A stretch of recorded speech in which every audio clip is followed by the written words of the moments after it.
All right, welcome back, everybody. I see that you've made it through the very, very heavy snow that we're all getting. I seriously don't know how you all did it. No, I'm just kidding. Clearly, it's a dusting of snow, and this is minor compared to other snow we're going to get later on. Thank you all for being here. We are just heading into the really busy part of the semester. I warned you that after speech one, this class would move really, really quickly. As you'll see up on the board here, we are going to be talking about your capstone project for this course a little bit today. I'm going to introduce it today. I'm going to expand upon it next week, and we'll talk about small group communication. But your final project for this course is not a speech that you all will give individually, but one that you'll do collectively. Up until this point in the semester, the tools that I've given you for public speaking have been, if we think about the communication model, one speaker or one source speaking to an audience with many receivers. When we're talking about deliberation, what we're talking about is often many sources giving many messages to many receivers, and usually at the same time.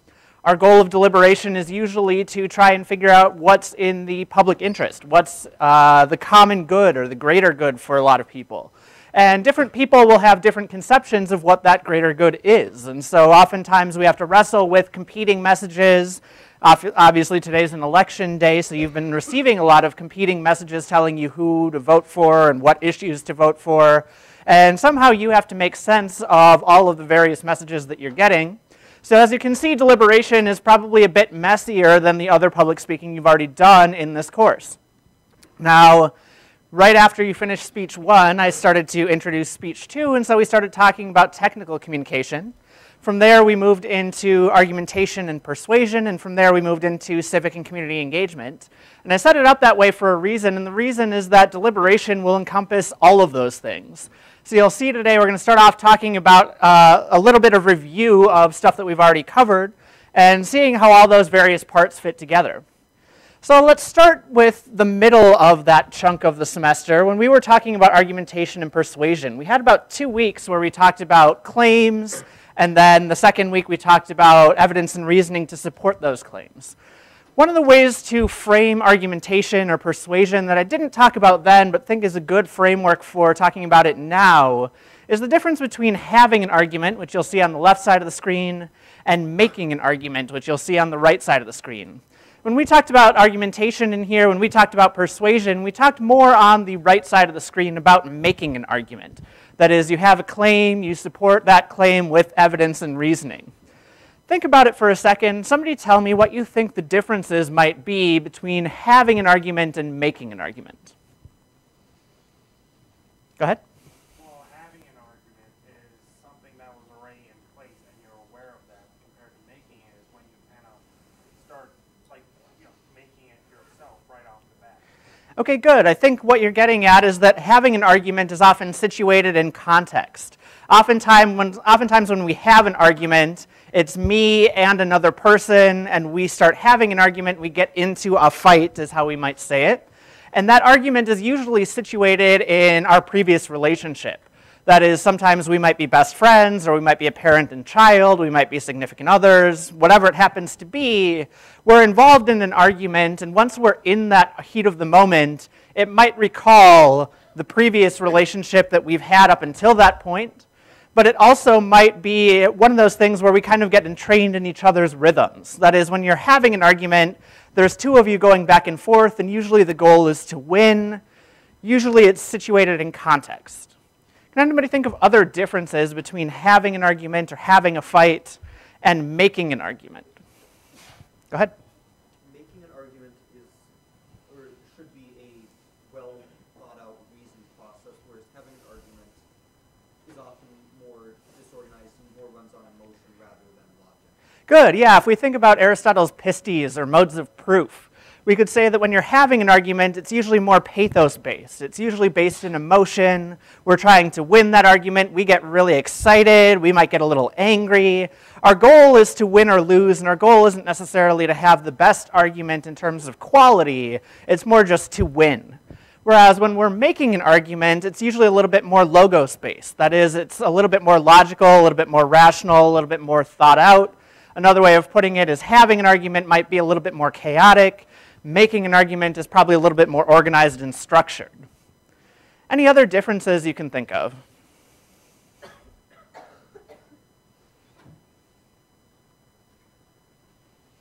I'll go ahead and throw one more in then. Someone in my last class said that usually when you're having an argument, there have to be two people involved in it. You can make an argument as just yourself. Your argument that you would make is just a claim supported by evidence and reasoning. So a lot of you have had to do this where you're making an argument in an essay, or you're making an argument in a speech. You don't necessarily have to have someone else debating there with you. But if you're having an argument, usually you're having that argument, and that argument is with another person, and that argument can morph into other things. Now, a lot of people study argumentation say that both of these perspectives are important. And it's often the case that people will conflate the two, that sometimes the emotional logic of having an argument is what gets us to make better arguments. But sometimes that emotional logic of having an argument can get in the way of us really listening to each other or us finding the best available evidence that we can have. So you want to make sure that you have both of these perspectives in mind, because oftentimes when we have deliberation, we have people who are making arguments, but it often feels a lot more like we're having arguments. If you look at our politics in the United States, it's very divided. It's usually divided into the right and the left, and it feels like those two sides are more shouting at each other than making arguments to each other. So that's another thing for you to keep in mind as we head into a deliberation project, is sometimes that you'll want to rush to having an argument.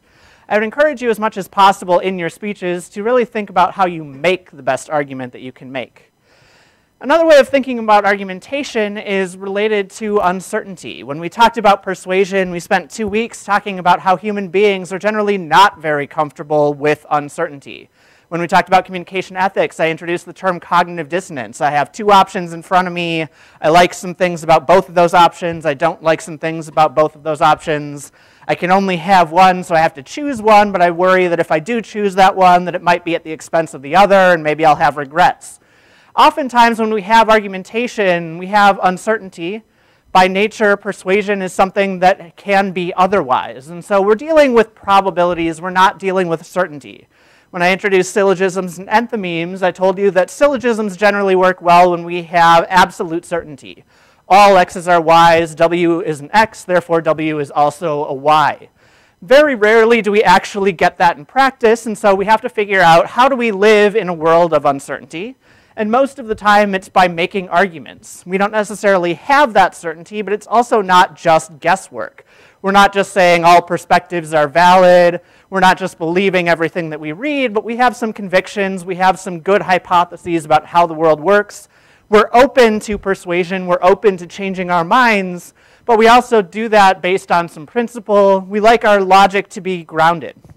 That is, when we make arguments, we often are trying to make reasoned and reasonable conclusions. And what I mean by that is a reasoned conclusion is one that's supported with evidence and reasoning. There's a logic to it, there's a structure to it. We can explain why we believe what we believe.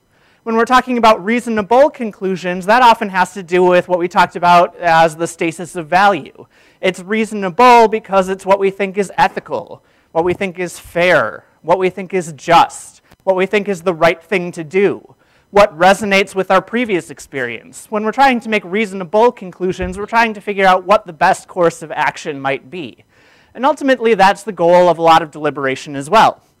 Now, in the article that you should have read for today, Tom Goodnight is talking about argumentation. He's talking about this relationship between arguments and uncertainty. And he says that argumentation often involves the creative resolution and the resolute creation of uncertainty. And what he means by that, I think, is that sometimes we want to use arguments to help us resolve that cognitive dissonance of having multiple options in front of us and not knowing which one to choose. So it's creative resolution of a dilemma that we have. But sometimes we also use argument to challenge existing logics, and sometimes we actually use argument to create that uncertainty. That is, it was common knowledge up until the Middle Ages that the sun revolved around the earth. And it wasn't until people came along later and said, no, the evidence actually points to the earth revolving around the sun, not the other way. And then people had to wrestle with that uncertainty of, well, I always thought this was true, and now I don't know. So sometimes we actually use argument to disrupt that, that premise of certainty that we think we have.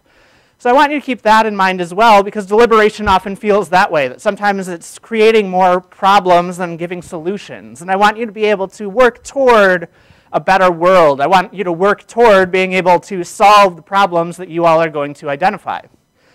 When we're talking about argumentation, there's another important concept that you all need to know, and that concept is what argumentation scholars usually refer to as the burden of proof.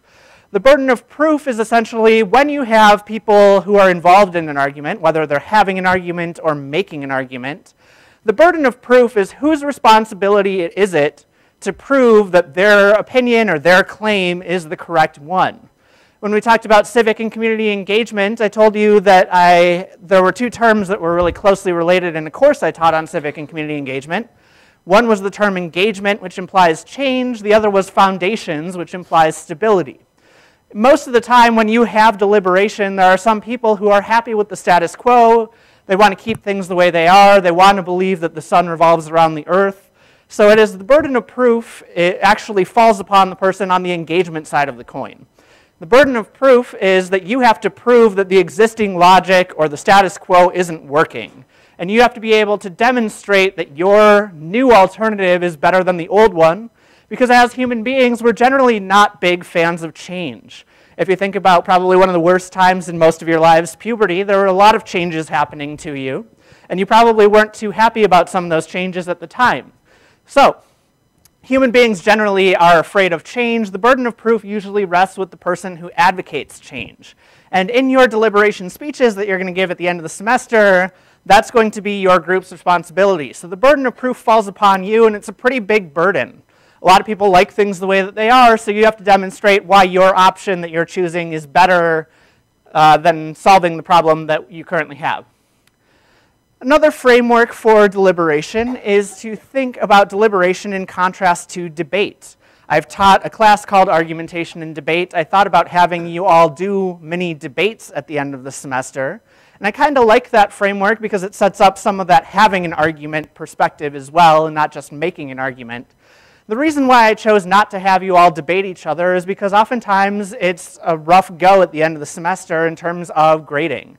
There's a lot of emotional energy involved in having a debate, and usually it's the case that if one side very clearly wins the debate and the other side very clearly loses the debate, not only do they risk the emotional energy of having lost the debate, but usually the team that loses the debate doesn't get a very good grade on that. And that's something that I don't want you all to have to worry about at the end of the semester. I'd rather have you in the deliberation mode where you're able to make an argument without necessarily having an argument. So what I want you to be able to do is to contrast deliberation and debate, and that's not an easy thing to do because a lot of people who study these things for a living sometimes have a hard time distinguishing them. There are lots of people who have very strict definitions of those terms, and as you might imagine, at the stages of definition, there's a lot at stake in those definitions. How we're going to talk about deliberation in contrast to debate is deliberation is going to be much more interested in the exploring of options. Debate usually has a right answer and a wrong answer. That is, when we have a debate, usually we want one side to win that debate. And so we're fighting, and ultimately it's the perspective that we have two sides, and one of those two sides will win out and the other one will lose. When we're talking about deliberation, we're not necessarily trying to find the right answer.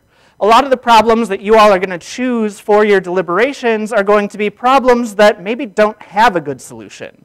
There's a reason why a lot of our politics gets really stuck and we're not really sure how to resolve some of our biggest challenges. So what I want you to do with deliberation is to actually explore several possibilities for how you might solve a problem. What I'm going to ask you to do in that assignment is to look at the problem, look at some of its causes, identify 3 or 4 possible solutions, and then to identify which solution you think is the best solution. Your group's going to advocate for the best solution and why you think it's the best solution. All of those components are going to be part of your deliberation speeches. Those would probably not be so present in the debate if you were to have a debate. Deliberation is less about coming to the right answer and more about what we might call informed decision making, more about what we might call critical thinking. So your group is still going to ultimately advocate for what you think is the best possible solution, but you're going to do that by comparing and contrasting multiple options. Now, another perspective that we have to keep in mind, too, is where the term deliberation comes from. Our history of deliberation is very bound up with the history of public speaking. Aristotle, you might not be surprised to know, was a big fan of not just rhetoric and public speaking, but also of civic and community engagement. And so when he was talking about the different kinds of speeches that people were giving in his time, he divided them up into 3 different camps. And you might think of these camps as past, present, and future. If you look at the screen up here, you'll see that forensic speeches were a lot of what we talked about with stasis theory. When we had forensic speeches in ancient Greece, what we often had were people making speeches in court. And they were trying to say, this person committed a crime, they are guilty of that crime, here's how I know they committed that crime, here's how severe that crime was, here's what I think the appropriate punishment was. And so if you have forensic or judicial speeches, those were often centered around matters of guilt or innocence. We have forensic speeches today, and they're not all legal speeches that we could have, but we could have speeches about history, and how we know events in history happened, and what are the consequences of that history, and how does it inform our present decision making. Aside from that, he also had what he called epideictic speeches. This is what we're going to talk about in a few weeks here. Epideictic speeches are concerned with matters of the present. They're usually translated as ceremonial speeches. We have lots of genres of ceremonial speeches. To my knowledge, none of you have had a chance to practice giving ceremonial speeches in this class, but I'm hoping that that's going to be your final mini speech for this class. Ceremonial speeches deal with things like death and birth and life cycle events and major events that are happening politically at the moment. Oftentimes, epideictic speeches are about values and who we are. We like this person, so we're choosing to honor them because they're a good hero. We don't like this person, they are evil, we have to do everything we can to fight them. That's what epideictic speeches traditionally have been concerned with in the present. They're a rehearsing of the values that are important to a community. Last but not least, Aristotle gives us the genre of deliberative, or you might say political speeches. And deliberative speeches are where we get the root of deliberation. Deliberative speeches are always concerned with the future, and they're concerned with matters of what should or shouldn't be the case. Should we vote for this politician? Should we vote against that measure? Should we adopt a communal practice of being nice to one another? We have lots of different options for what we can do in the future, but the future is really hard to predict. And all 3 of these realms of public speaking are realms that are controversial. If this sounds a little bit like stasis theory, it's because this was kind of an inchoate version of stasis theory that got codified later on. But we're dealing with matters of past, present, and future. In your speeches, you're going to be concerned with matters of the future, but that future should or shouldn't is usually going to be informed by things that happened in the past or are happening in the present. If you remember when we talked about stasis theory, I told you that the stases are interconnected. What I mean by that is that what happens at one stasis usually doesn't stay at that stasis, but it's usually informed by the other stases. So I told you all when we talked about stasis theory that one concern I have with giving you deliberation speeches is that I don't want you all to rush to the stasis of policy. You'll probably have to work backwards, and as you think about your problem and its causes, there's going to be unresolved issues at the stasis of fact or conjecture or causes and consequences, and those are probably going to be somewhere in the forensic or epideictic realms. So that's another thing to consider. Now all of that is going to take us into our participation question. Our participation question is also going to be in that deliberative realm of what we should or shouldn't do. It's not going to be a public speech kind of scenario, but it's just a quick decision that you might have to make in a split second if you go to the auto mechanic. So you all can go ahead and log into Blackboard. We are in week 12, and your participation question's up on the board. As you are logging into Blackboard, I'll read it out to you. You decide you're going to take your car in for an oil change. The car is about 14 years old and has about 140,000 miles.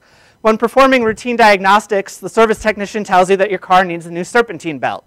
She tells you that the belt looks worn and that if it goes out, it'll likely take the water pump, the power steering, and the alternator along with it. Then she tells you that the parts and labor are going to come to $483. So my question for you today is, do you decide to replace it right now? Or do you take your chances and drive away from the mechanic? Those are your options. So you can log into Blackboard. Again, we are in week 12. If you happen to encounter any kind of trouble logging into Blackboard or submitting your question, I want you to go ahead and email your lab instructor. So take a second to think about that. Decide what you would do in the moment.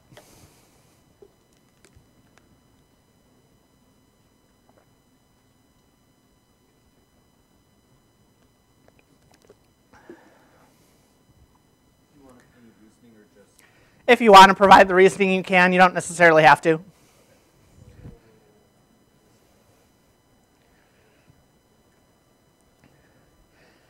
If you think you've figured out what you would do in this scenario, I want you to go ahead and talk to one of your neighbors and tell them why you chose the option that you chose.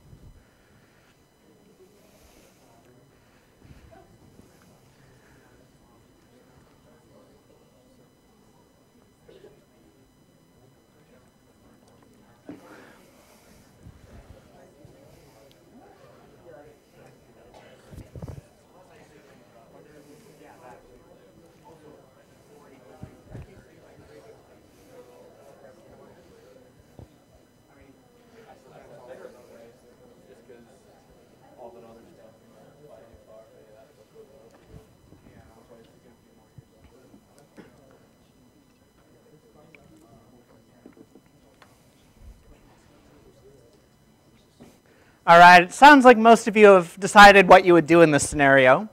Raise your hand if you would go ahead, pay the $483, and replace that serpentine belt right now. Wow, most of you. Okay, fair enough.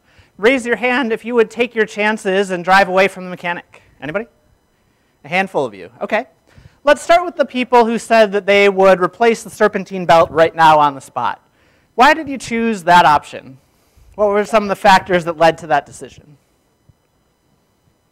Go ahead. Actually, when that belt does break, you're going to be spending like probably 3 times that amount replacing all the other parts. Okay, so we see the $483 price tag now, but we see the other parts that might go out. Power steering, I've had go out on me several times. That's usually somewhere around $500 to $700 if you pay for a mechanic to fix it. The alternator could basically total your car if it goes out. So there are some issues that you might see coming down the road, and it might be better to pay $483 now than to pay a couple $1,000s later. Anybody else have any other factors for why they said they would replace that belt right now? Go ahead. Well, you figure that a car gets probably about 200,000 miles on it. Okay. Before it starts to have a lot of major problems. So you have another 60,000 miles on Okay. the car. So you might say, I'm going to take this car, I'm going to run it into the ground. If I do that, I probably have somewhere around 30 to 60,000 miles left on it, maybe even more than that. It's probably worth the $500 now. Okay? Anybody else have other reasons why they chose to replace that belt now? Yeah, right. You're going to spend the $500 now and start saving up for a new vehicle? Okay, so you can save for a new vehicle if you don't spend money on all those other parts. Was anybody concerned about safety? Yeah, tell me about safety.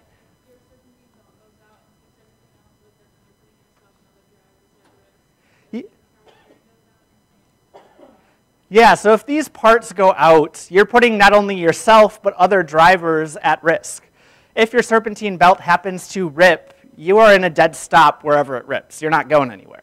So you could be in the middle of a busy street, you could be downtown, you could be on a rural road, you could be on the highway when that serpentine belt goes out and you're not moving an inch.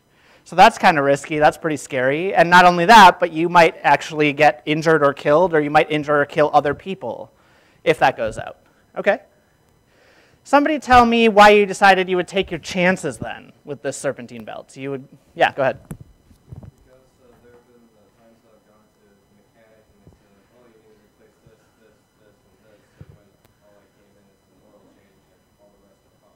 Yeah, so a lot of mechanics will do what's called upselling. That is, you came in for an oil change and they say, you know, your oil needs to be changed, yes, but did you know your cabin filter is also out? Do you know that your brakes look a little worn? You might need some new tires. They try to sell you some additional products. Sometimes you actually really do need those products. Sometimes it's just the mechanic trying to sell you stuff so that they get commission or they get the labor for replacing those parts.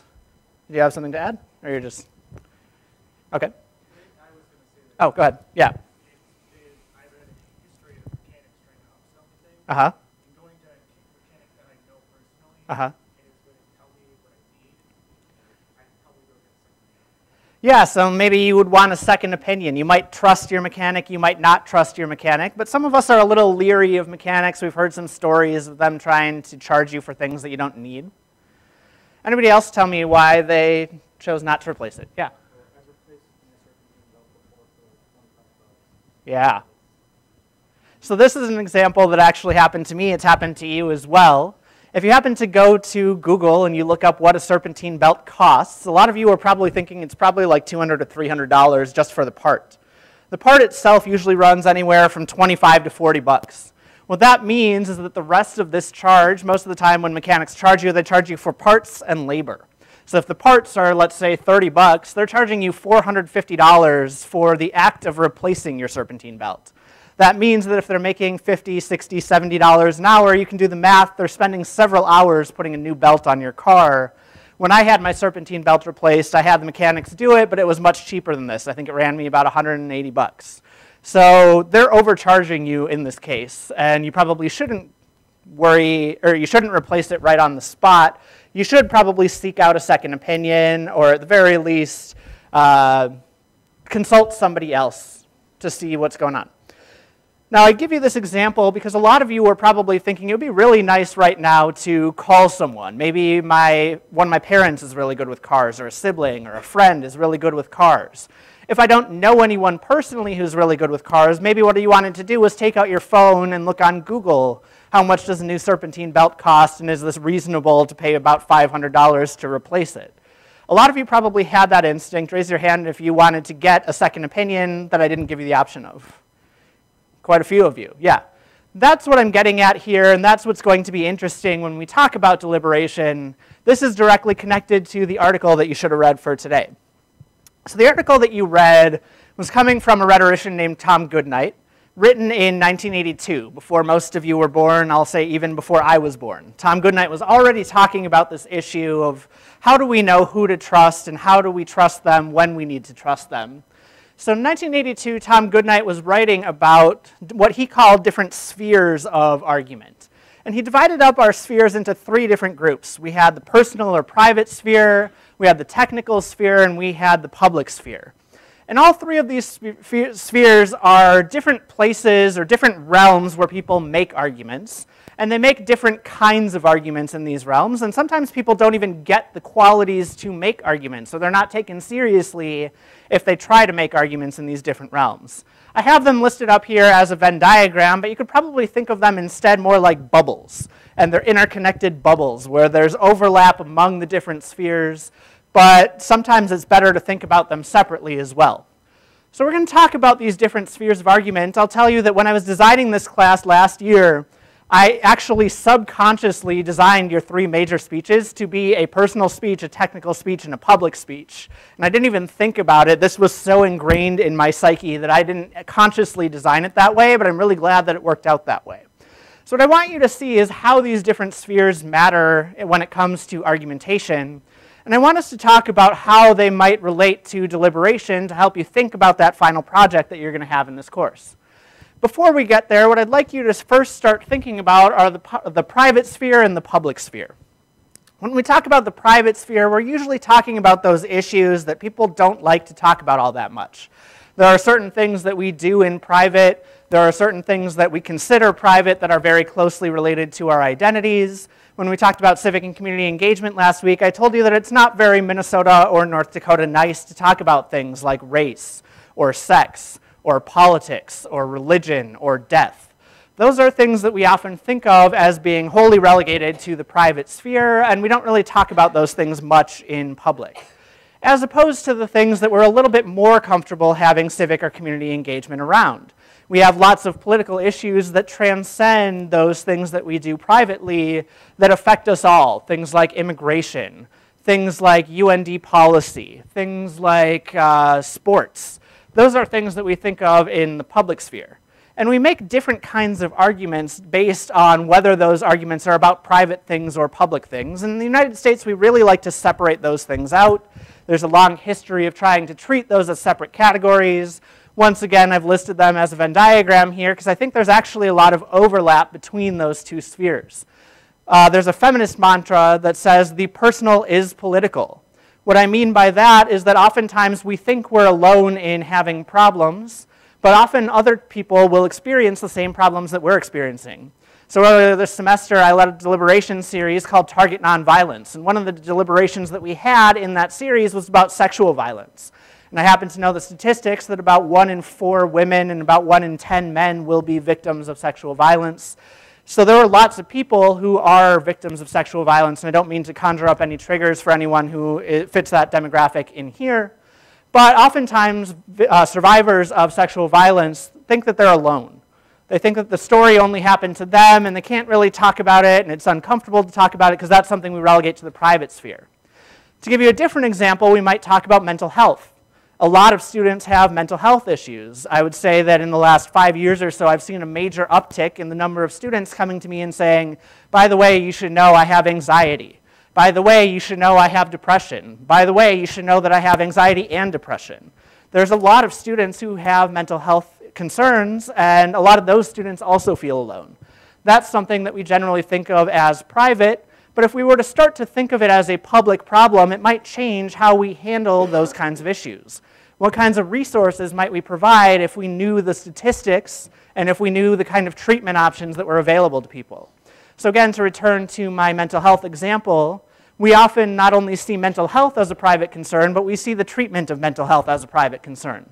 The two primary options that you get if you have mental illness are take some drugs or go to therapy, or do both of those things.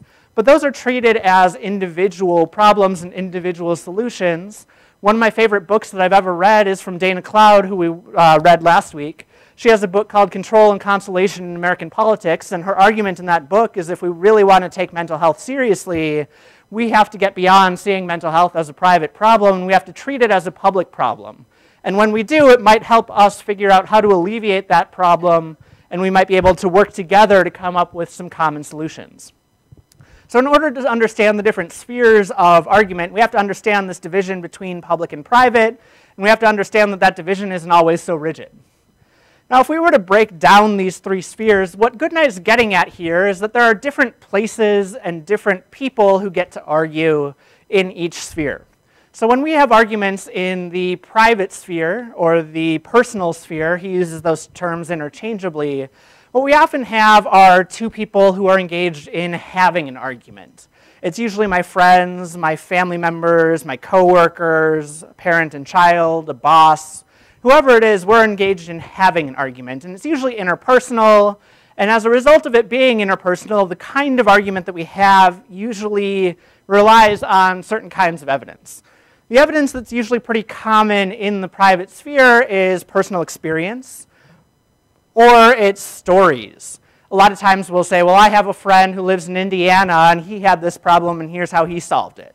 If you're a social scientist, we often ask what the N number is in a study. In the private sphere, the N number, or the number of people you have involved in your study, is usually 1 or 2. It's not 300, it's not 3,000, but usually we give examples, we give personal stories, and we don't really go much beyond that, we don't really expect much beyond that. But stories and narratives are usually pretty powerful. If you can tell a really powerful story and there's a lot of pathos involved in that story, people will usually back down from an argument. They'll say, okay, yeah, I didn't think of it that way. I know you really suffered and I didn't mean to offend you and things like that. As a result of that evidence being pretty pathos-based, the scrutiny for how we evaluate that evidence is usually pretty low in the private sphere. Private sphere conversations are usually the ones that you have at the bar at 2 o'clock in the morning, and they're usually not ones that you're super heavily invested. They're usually not the kinds of arguments that you will dissolve a friendship over, but usually you'll think someone's stupid or you'll think they're wrong and you just have to agree to disagree. The goals for private sphere argumentation are not necessarily to change everyone else's mind, but usually to just interact with that one other person. And sometimes it's less about the argument itself and the evidence and reasoning and the logos that you provide to back up that argument, and it's more about trying to win the argument. It's more like having an argument. It's more about being emotional and watching how you interact with that other person. How invested are you in winning or losing this argument? Most people in the private sphere, if they are engaged in having or making an argument, are pretty quick to forgive unless that argument is really offensive. That's very different from our second sphere. Our second sphere is the technical, or we might think of it as professional sphere. As you might remember, your techne speeches were supposed to be grounded somewhere in your profession. So they could be a speech about your major. They could be a speech about your career choice. They could be a speech about how to get a job.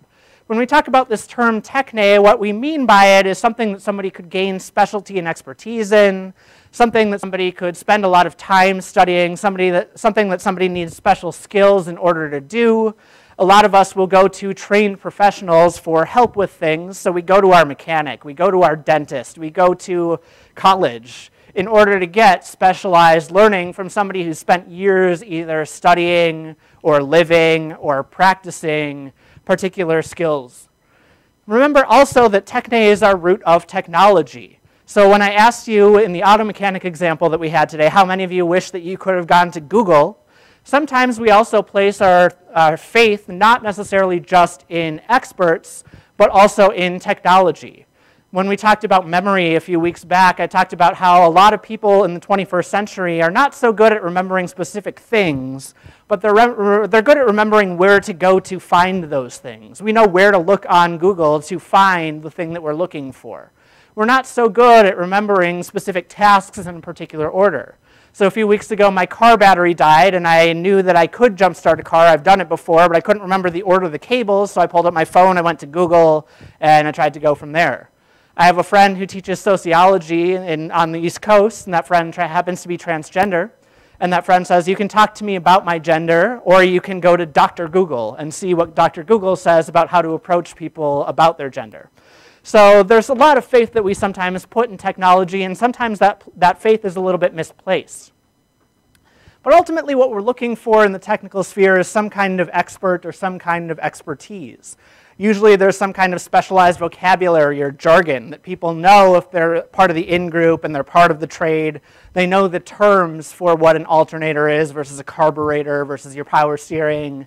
They know what to do with those things. They also usually have skills that the average everyday person doesn't have. Now I put experts in quotation marks here because a lot of people are claiming to be experts, but sometimes there are kind of pseudo-experts that we go to. My sister happens to be a psychologist, and she can't stand Dr. Phil. Part of why she can't stand Dr. Phil is because she finds him annoying, but part of it is because he does not have a degree in psychology, or he doesn't have a doctoral degree in psychology. So he's not a doctor, but he calls himself Dr. Phil, and he gives kind of pseudo-scientific advice to a lot of people looking for self-help. So we go to people that we think of as experts, and we like to think that if they're experts, we can trust them.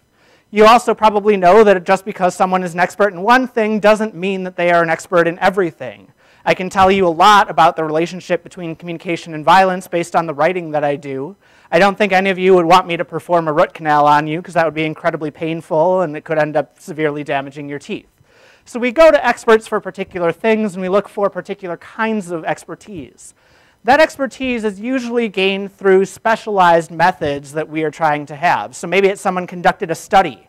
They conducted some interviews. They've done some research on something.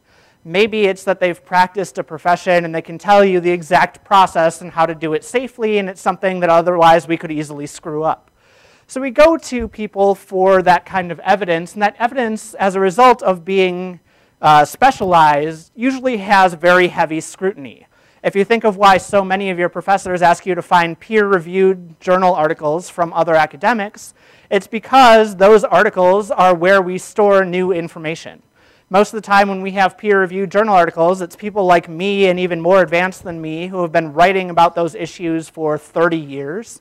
When they submit a new study or a new article to a journal, usually there are 3 people reviewing that journal, and it usually takes 2 or all 3 of those people to say, yes, this is good enough to get published in order for it to get published.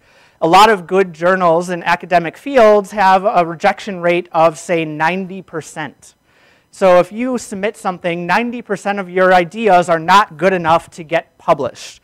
What that means is we have very high standards for what constitutes expertise in our field. And when we're talking about our goals for technical communication, it's usually about creating or preserving or using new kinds of knowledge. So we're not just anybody and everybody can publish, but it's usually very specialized people who have lots of knowledge, lots of skills, lots of training that they can contribute that the average everyday person doesn't have. That looks very different from arguing with your friend at the bar at 2 o'clock in the morning. What Goodnight's ultimately trying to recover, though, is what he calls the public sphere. And this is something that a lot of people interested in civic and community engagement have historically talked about. A lot of political philosophers and political scientists have talked about this. When we're talking about the public sphere, what we're talking about are those first three words in the preamble to the US Constitution. We're talking about we the people. And we the people are a general or universal, or we might say mixed audience. A few weeks ago when we talked about audience analysis, I told you that there are usually friendly audiences. Those are people who think like you already, are usually on your side. Hostile audiences of people who are skeptical or radically disagree with you, who don't want you to succeed, and mixed audiences. Most of the time when we're talking about the public sphere, we're talking about a mixed audience. And a mixed audience is not just mixed in terms of values and beliefs, but often mixed in terms of their demographics and how deliberation in the public sphere might affect them. It might affect people from one group differently than how it affects another group. Our evidence in the public sphere is not necessarily just our stories and personal experience like we get in the private sphere. It's not just technical expertise like we get in the public sphere.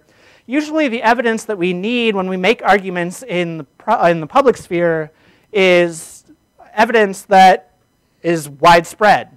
There's kind of a whole range of ethos, pathos, and logos, and we have evidence that whatever happens to win out in what we call the marketplace of ideas is usually the evidence that we want to provide. So we usually want to have a good variety of things that appeal to people on a personal level, and that it's not just some event that statistically happens to this number of people, but it happened to this person and it ruined their life. It's also something where we probably want to borrow from experts, because most of you, if you're here, are not yet experts in a particular field, so you'll probably have to borrow from someone else's expertise. The other thing that's important about the public sphere is that the evidence that we provide shouldn't be evidence that only benefits one group. It shouldn't only benefit people like the speaker making the argument, but we like to think that the evidence is universal. We like to think of the evidence as objective as much as it possibly can be. So it's not necessarily just about expertise. It's not just about what wins or loses. When we have scrutiny for public deliberation, it's often kind of in the middle. It's not the high scrutiny that we have for technical or professional communication, but it's also not the low scrutiny that we have for private communication. And the goal of what we're trying to recover when we talk about the public sphere is what we often refer to as the public good, or the things that make us a more perfect union. If you think about ethics, there's a kind of ethics called utilitarianism. You probably know it as the greatest good for the greatest number of people. That's usually what we're trying to argue when we're dealing with the public sphere. And we're trying to ultimately make good, informed, pragmatic decisions that will benefit, if not everybody, at least enough people who can be mostly satisfied with the option that we choose. We might not have a perfect solution that works for everyone, but we can have the best available option that we can find. So Goodnight talks about these spheres because they're different realms of argumentation and they're all bound up in one another. But he talks about them for another reason, and that other reason is kind of prophetic in nature. Goodnight, I think, sees himself as a prophet who is saying there are some really bad things going on with the way that these spheres are operating in the 20th century. So he published this article in 1982, and what he said in that article is that we like to think of the personal sphere, the public sphere, and the private sphere all having their own domains. But what happened is actually what we see is that the private sphere and the technical sphere are eclipsing the public sphere. And the reason he said this in 1982 is because Americans used to be much more civically and community engaged. There were a lot of books starting to come out in the late 80s, early 90s, early 2000s that talk about the decline in civic and community participation. If you talk to your parents, if you talk to your grandparents about what kinds of organizations they used to be a part of, or what kinds of civic duties they fulfilled, they'll usually tell you that they used to be involved in a lot of things and that those social ties that they had were very strong. Your parents and grandparents probably have friends that they've had for 40 or 50 years, and they probably met in some organization that they were a part of when they were younger. My parents had best friends who were in their bowling league. Who knew? But what Goodnight is saying in this piece is that the private sphere is where we've started spending a lot more of our time. Rather than forming common civic or community organizations where we all have things in common, we're spending a lot more time by ourselves, and we're spending a lot more time doing leisurely activities. We are listening to music, we're going to movies, we're watching television. And Goodnight is saying that when we spend a lot of our time in the private sphere keeping up with the Kardashians, that's making us stupid. That's his argument. Spending all of our time in the private sphere, we don't really engage with difficult issues. We don't really engage with people who are different from us. We don't know how to have conflict. We don't know how to solve problems because we spend all of our time glued to a screen. And remember, he's writing this in 1982. He says that as a result of us spending more time in the private sphere, when difficult decisions confront us, when we don't know what to do, what we'll often do is turn to the technical or professional sphere and we'll say, experts, we don't know how to solve climate change. We don't know how to solve this particular social issue or this particular political issue. Tell us what we should do and we'll default to your expertise. And there is some value in that. You don't want just anybody doing dental surgery or doing other mechanics on your car if they don't have the qualifications to do that. So there is some value in turning to experts. But remember that experts also sometimes get things wrong. Experts sometimes tell us that it's a good idea to go to war, and then we don't have an exit strategy from the war. Experts sometimes tell us that it's safe to drill for oil off the Gulf Coast, and then Deepwater Horizon happens, and we have thousands of gallons of oil washing up on shore, and we've got a giant environmental mess to clean up. So experts sometimes get things wrong. When the public sphere doesn't do much to engage and we don't know how to solve problems together, that public sphere gets lost, it gets eclipsed by the other two spheres. Now I told you to remember that Goodnight's talking about this in 1982. He republished this same article with a new introduction in 2012. And you can imagine that if he was concerned about radio and television and movies and music making us dumb, he probably has a lot of smart things to say about how the internet's making us even dumber. A lot of you, when I gave you the option to try and figure out what to do with your car, you wanted to do this option. It's on the left side of the screen. The bottom acronym, if you don't know it, let me Google that for you. Instead of going to experts, we have now turned to WebMD. We've turned to Wikipedia. We've turned to Google to solve our problems. And just like those experts who told us bad advice, Google sometimes also gives us bad advice and bad information. And it has algorithms that tell you what kind of information you see, and it's usually information that you already like to see. And Google can track what you've already looked at on the internet, and it's going to filter things to you that it thinks you're interested in, and not necessarily what you think is right.